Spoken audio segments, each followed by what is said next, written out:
사랑합니다. 오늘부터 이제 디모데전서 함께 말씀을 묵상하고 나눕니다. 디모데전서 그리고 뿐만 아니라 바울이 작성한 모든 성경은 서신의 형식을 띠고 있습니다. 이 편지라는 것은 굉장히 광범위하기도 하고 굉장히 다양한 성질을 담고 있는데, 사도 바울의 이 편지로서의 가장 주요한 특징은 바로 인사말입니다.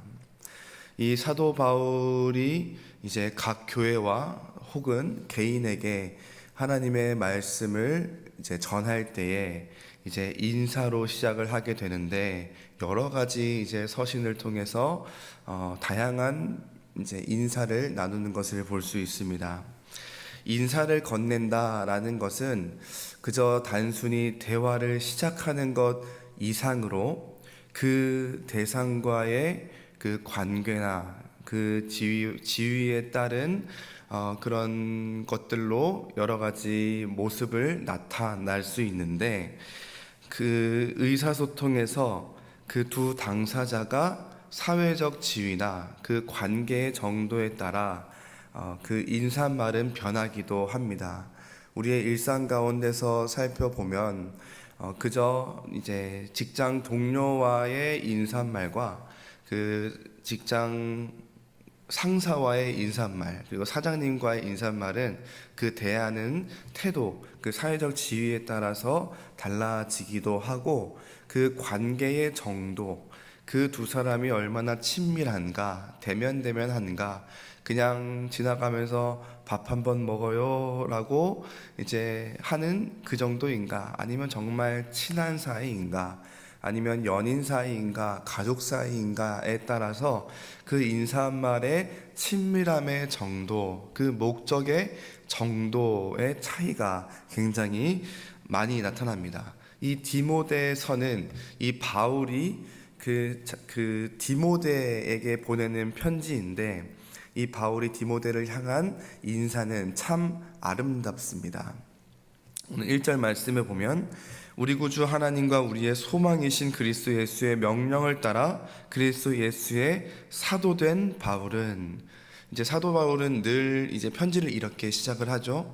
자신이 그 하나님과 예수 그리스도의 명령을 받은 그리스도의 사도 되었다, 이 사도성을 스스로 증거를 하고 있는 것이고, 2절 말씀에 보면 믿음 안에서 참 아들 된 디모데에게 편지하노니, 사도 바울의 아들이 아니죠. 피도 섞이지 않았고 어떤 상관도 없는 사람이었습니다. 그러나 이 사도 바울은 아무 상관도 없는 디모데를 나의 참 아들이다 라고 이제 이야기를 하면서 가장 가까운 사람으로 여깁니다. 어떤 곳에서는 이제 마음으로 낳은 아들이다 라고 이야기를 하기도 하죠. 어떻게 그럴 수 있을까요?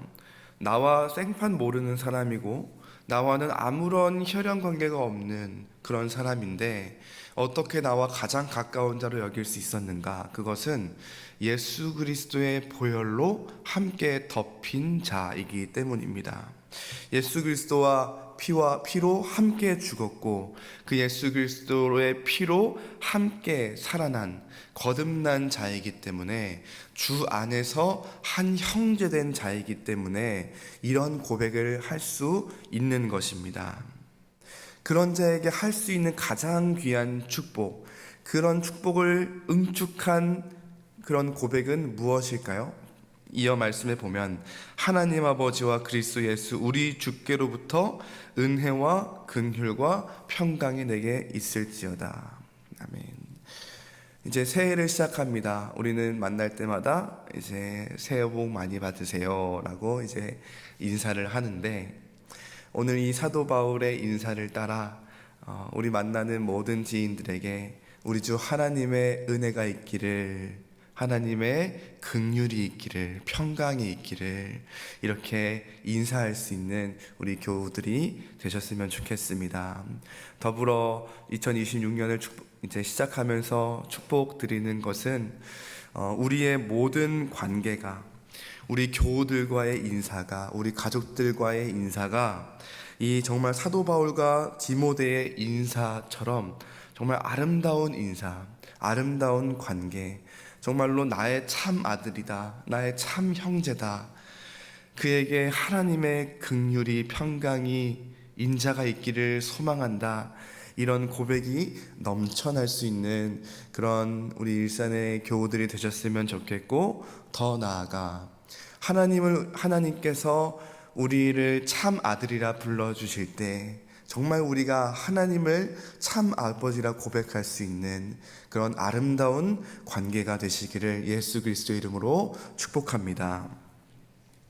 이 말씀의 배경은 이제 사도 바울이 마게도냐를 떠날 때에 에베소에 디모데를 남겨둔 것이 배경이 됩니다.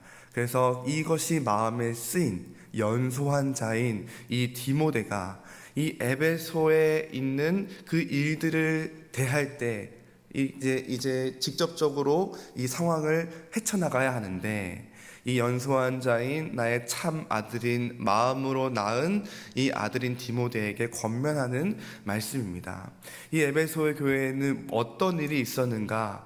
첫 번째로는 다른 교훈을 가르치는 자들이 있었습니다. 다른 교훈은 성경과는 관계가 없는, 아무런 관계가 없는 것들을 가르치는, 혹은 성경과는 조금 다른 그런 결들을 가르치는 거짓 교사들이 일어났기 때문이었습니다. 그리고 두 번째로는 신화와 끝없는 족보에 몰두하는 자들이 있었습니다.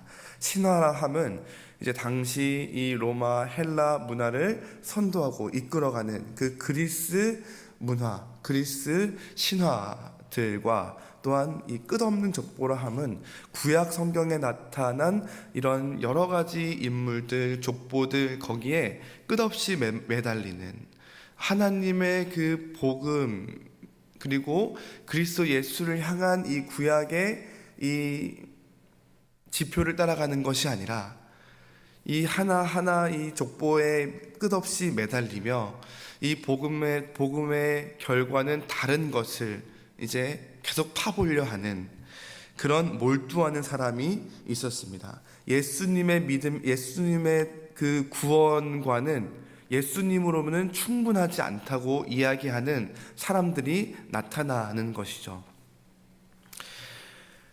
디모데가 에베소에 머물러야 했던 것들은 이런 거짓 교사들을 맞서기 위함이었습니다. 다른 교훈을 가르치는 자들을 만류하고 신화와 끝없는 족보들을 몰두하는 그런 사람들에게 마음을 빼앗기지 못하도록 에베소 교회를 지키는 것. 오늘 우리가 읽은 11절 말씀을 빌려 이야기한다면 오늘 제목과 같이 하나님의 영광의 복음을 지키기 위함이었습니다. 우리가 기억해야 하는 것은, 정말 중요한 것은, 하나님께서 우리에게 주신 성경은 하나님의 영광의 복음이다 라는 것입니다. 우리가 신앙생활을 하면서 잊지 말아야 할 것은, 하나님께서 내게 주신 이 성경은 하나님의 영광의 복음이다, 하나님의 영광의 복음이다. 이 사실을 우리가 놓치지 말아야 합니다. 왜 그러냐? 하나님의 영광의 복음은 무엇인가 하면, 첫 번째로는 성경은 그저 우리에게 착하게 살기를 권면하는, 우리의 삶을 조금 더 지혜롭게, 조금 더 그래서 우리의 삶을 윤택하게 살아가기 위한 그런 단순한 지침서가 아니기 때문입니다. 그런 1차원적인 가르침이 아닙니다. 성경은 우리에게 구원의 길을 제시하는 구원의 말씀입니다.